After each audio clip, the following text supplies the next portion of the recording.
Hello dear students of class 9th, welcome to economics class. I hope all of you are fit and safe. Students, in this video, I shall be continuing with the 4th chapter from your economics book, that is Food Security in India. Students, in the previous video, I explained you about the distribution of food insecure in our country, the distribution of food insecure people in our country, in which I told you that the states that are economically backward, they are mostly food insecure. Then I told you about hunger, that there are two dimensions of hunger. First is chronic hunger and the second one is seasonal hunger. I told you chronic means the one that lasts for a very long period of time, and seasonal hunger means when a person stays hungry in a particular season. Stays hungry means he or she gets to eat something, but that is not of good quality nor in good quantity. So that refers to seasonal hunger. Then I also explained you the role of Green Revolution in increasing production, in making our country food secure. And I also told you that definitely because of Green Revolution, the situation has become better in our country. But this is highly uneven. This is done disproportionately. This is not evenly done in our country, because in some parts of the country the production is very high, whereas in some parts of the country, other parts of the country, the production is comparatively very low. Alright, but still our condition is better if I talk since independence. Okay, so I hope till there points are clear to everybody. Now students, in the last video, in the previous video, I asked you a question that are we food secure now? Is there sufficient quantity of food there in our country? Is sufficient quantity of food available in our country? Then the answer is definitely sufficient quantity of food grains are available in our country. That means in this video I shall be dealing with the topic food security in India. That means what is the condition of food security with regard to our country India. So let me tell you, definitely we have improved, we have come a long way. Our country is food secure. We have sufficient quantity and quality of food grains available in our country. You know, let me tell you a very motivating story. See, once what happened, since immediately after independence, the condition of our country was not very good. The production was not so much. So, and that time we faced food shortage, and so in order to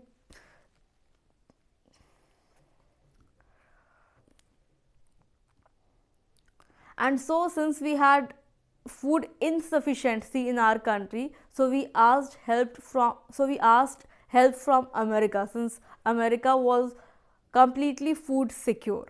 And you know what, America gave us B grade quality food grains. It gave actually fodder. The grains that gave America to India, that was used as fodder in America, but we had no other option than to accept that, because we hardly had food, so we accepted that food.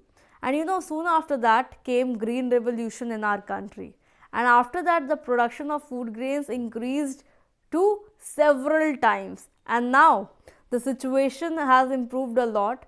You know, now we have a great quantity as well as quality of food grains in our country, so that I'm saying again, and you know, now the production of food grains have increased so much that we can feed America for about 3 years. So this is the situation. So yes, we can say that up to an extent we are food secure now, but it is highly disproportionate. See, after Green Revolution, the country has avoided famine-like situation, the adverse situation, even in the adverse weather conditions. So it can be said that to an extent we have ensured food security, and we also have variety of crops, variety of food grains in our country. So the condition have definitely improved.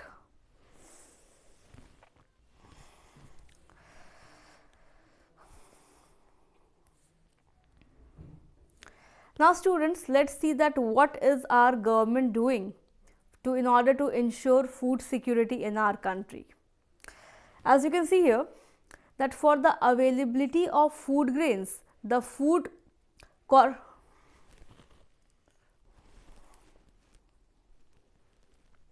I'm saying again. You know students, for the availability of food grains, the food security system by Indian government is based on two components or two important pillars. As you can see here, the first pillar or the first component is buffer stock and the second component is PDS, that means public distribution system. Now these two are really very important and you need to listen very carefully. See, I am going to explain you both the pillars, both the components in detail. First, let's come to the first component, that is buffer stock. Now, what is the meaning of the word buffer? Buffer means reserve. That means you need to reserve, you need to preserve the grains. You need to have a stock of them. Now, what you have to preserve or what you have to keep as reserve? Whatever production is going on, you will not keep everything as reserve. You will definitely see that what amount, what percentage of the total production is required for consumption for now, that means for the current period, and what amount of food grains have to be stored, that has to be seen. Means everything has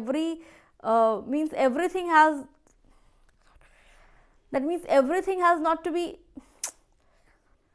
everything is not to be reserved, everything is not to be stored. A fixed percentage or quantity is kept for the initial consumption, and the extra ones, they are reserved, they are stored for the adversities. That means you are not consuming it right now, but you are storing that extra amount, because there is sufficient production in our country. And you know what the government is doing? The government, with the help of FCI, that is Food Corporation of India, is purchasing food grains, that is wheat, rice and several other grains. The government is purchasing from whom? The government is procuring the food grains from the farmers. Now you will say, is the government obtaining or procuring food grains free of cost? No. The government is not procuring food grains from the farmers free of cost. The government is paying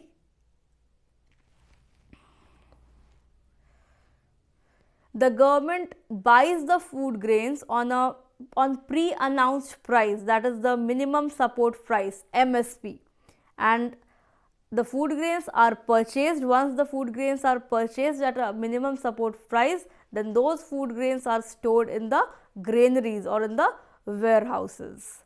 Now you will think that from where the government purchases. See, because of Green Revolution, the farmers of Punjab, Haryana, Western Uttar Pradesh, their condition have really improved and their sufficient production is also there. So I am just giving you an example. So from those states, the government purchases the extra amount of food grains, and then the government stores that extra amount that is purchased from the farmers in the granaries or in the warehouses. So I hope the concept of buffer stock is clear to everybody.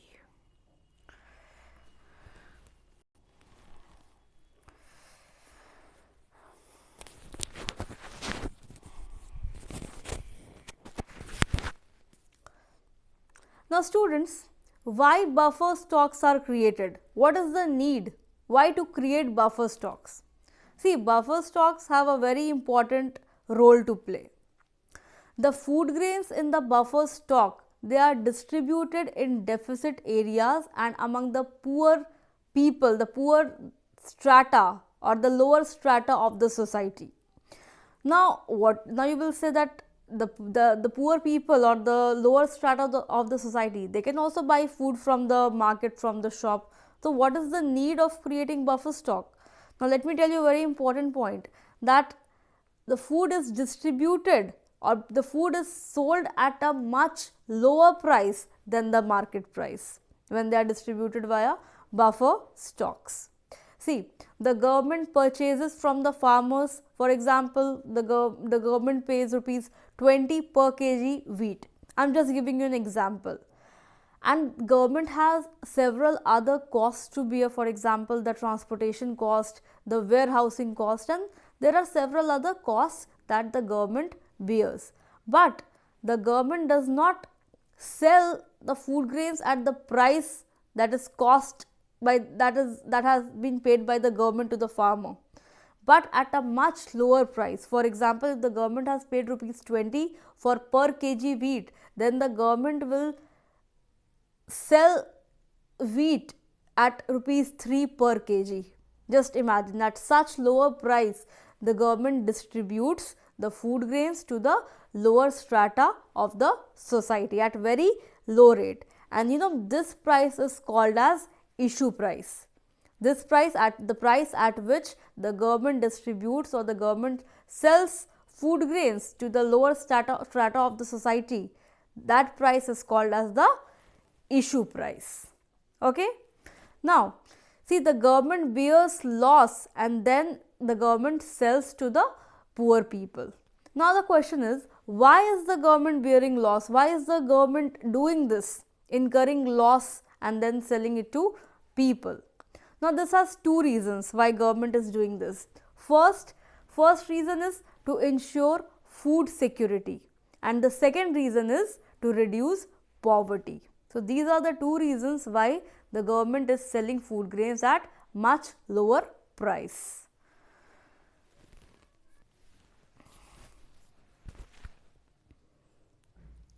So students, because of these two reasons, the government suffers loss and then the government sells food at cheap rates to these poor people.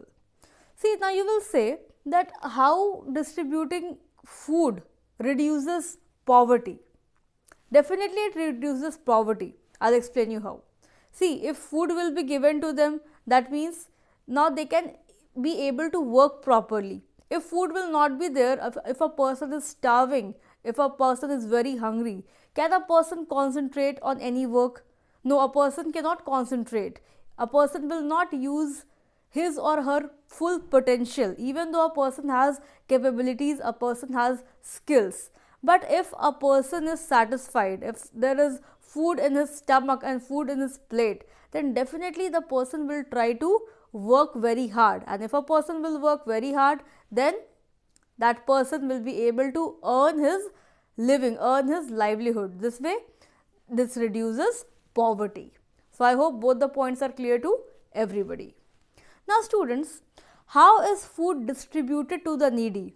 Means, how will the food reach the poor? How will the food reach the needy? Who will identify that who are poor?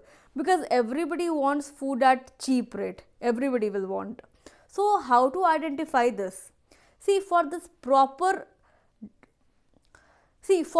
a proper distributing system is there. A complete mechanism is there that is there to look after all these matters, and that mechanism or that system is called as PDS, that is Public Distribution System. Alright, this food that is stored in the buffer stock is distributed through public distribution system, and both these dimensions are controlled by FCI, that is Food Corporation of India. So the Food Corporation of India is responsible for controlling both these dimensions. Now see, this point is really very important because this can come in 1 mark, that which body is responsible to see the functioning of both the dimensions. So you need to remember that this is FCI, Food Corporation of India.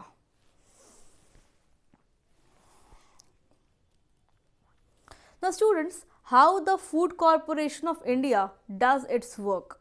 See, the Food Corporation of India distributes the food to the needy through government regulated shops, which are known as ration shop, and this complete system, this complete distribution of food via ration shop is called as public distribution system. See, everybody wants food, so at what price to give, what quantity to give, whom to give, all these activities, all the decisions related to this are taken by the Food Corporation of India. So, Food Corporation of India has a very important role to play, and all the food grains, they are distributed via ration shops. And let me tell you students that ration shops are also known as fair price shops. You need to remember this is also a very important point. Now, why are ration shops known as fair price shops? Because in these shops, food is distributed at a very fair price, at a just price, at a very low price. So, that is why these shops are called as fair price shops. Okay. Now, students, if a person has to avail food grains from these ration shops, then a person needs to have a ration card. Now, let me tell you that there are 3 types of ration cards. All right.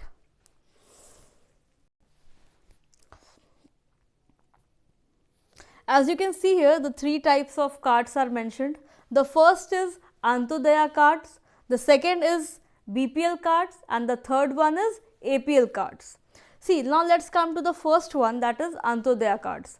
See, Antyodaya cards are for the poorest of the poor, the people who are very poor. For the poorest of the poor, this card is there. Then comes BPL card.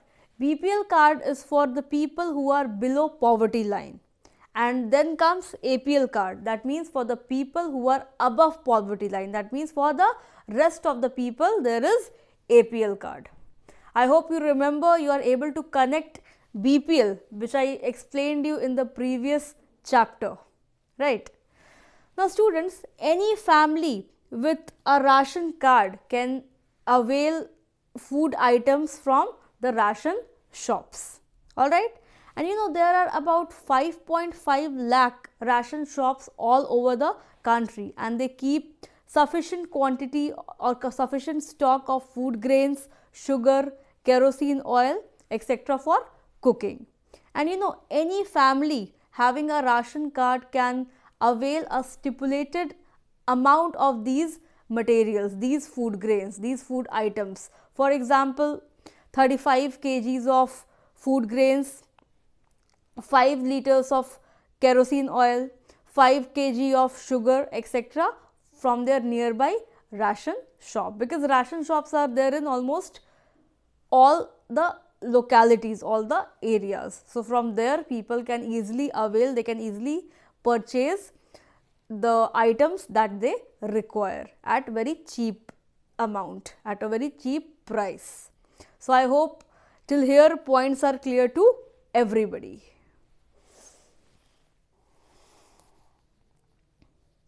Now students, the next question is, why ration shops are necessary? What is the importance of these ration shops? So the importance of or the necessity of ration shops I will be explaining you in the next video. Till then, thank you so much. Keep watching these videos and I will see you in the next video. Till then, take very good care of yourselves. Thank you.